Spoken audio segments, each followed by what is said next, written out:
After oil, gas, and wheat, cotton is Oklahoma's fourth largest export, and right now it's being harvested throughout the state. Reporter Steve Shaw traveled to Altus to get a first-hand look at this year's crop, which is shaping up to be one of the most successful in a decade. Matt Moeller's farm in Altus has been in his family for 5 generations. Their primary crops are wheat, grain sorghum, but cotton is king. Cotton is unlike other crops. It's very peculiar in as far as it's very expensive to grow. It's susceptible to a lot of weather and insect events.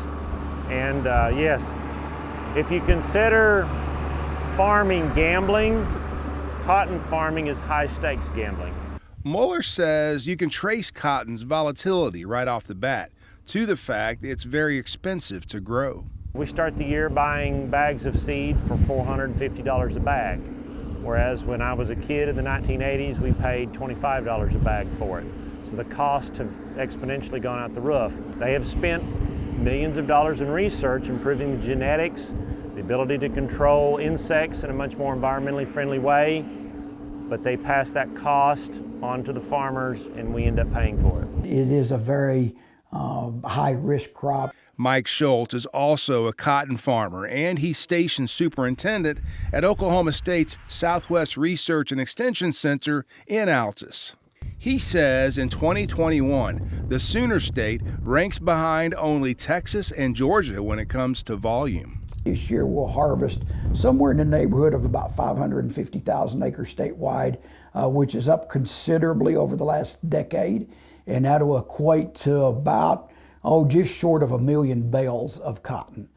Economic impact of the state of Oklahoma with prices this year will be somewhere between $450 to $500 million of cotton harvested in the state of Oklahoma. Farmers plant cotton in May.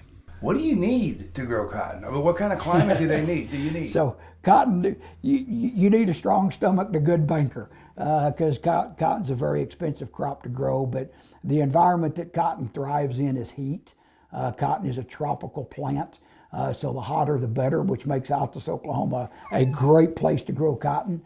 The harvesting season starts in early October and lasts until Thanksgiving. We were hand harvesting cotton as late as the 1960s, maybe a little bit, very limited basis into the early 70s. Mechanized harvesting started in the 50s, really developed in the 60s, was perfected, so to speak, in the 70s, continues to get bigger, faster. Moeller says a cotton harvester you use out in the field, new, goes for around $1 million. One of those machines right there. I don't buy new, I buy well used. But even so, the maintenance and upkeep of the machines are tens of thousands of dollars every year. Once the cotton is collected out in the fields, it's taken to one of these massive cotton gins that Schultz says goes for another $15 million and worth every penny. The crop is pulled, twisted, and organized neatly into bales. Schultz says Oklahoma cotton farmers will generate about 1 million bales this year. Irrigated lands produce 3 to 4 bales per acre. Non-irrigated delivers 1 or 2. Each one of these bales weighs 480 pounds. Probably the most surprising thing that people don't realize is our United States currency is made technically with a cotton paper or cotton fabric. Paper, it enhances the durability of those paper bills, makes them last a little longer.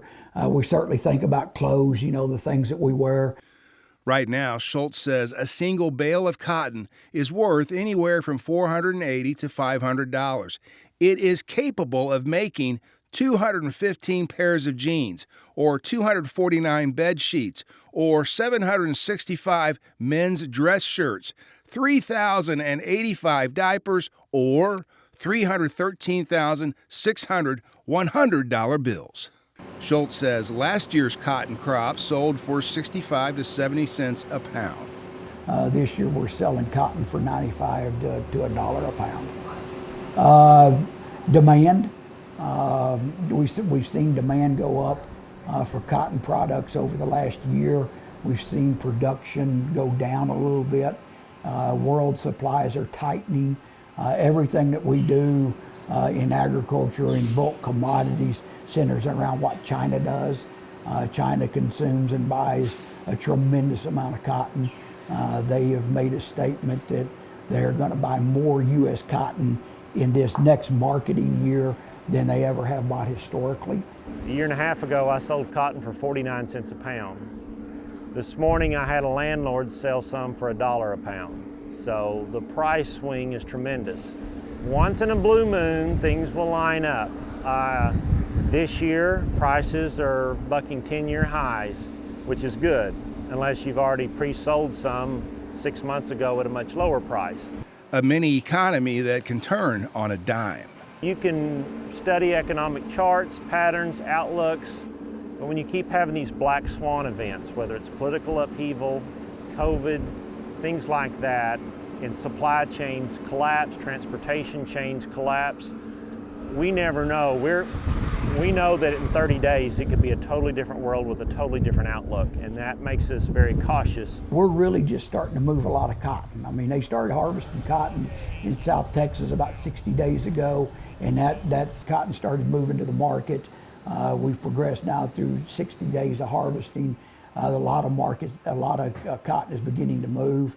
We put cotton in a shipping container here at Altus now, at a warehouse facility. We put it in the shipping container, loaded on a unit train, and it goes from Altus, Oklahoma to the West Coast and straight onto a boat. Steve Shaw, the Oklahoma News Report.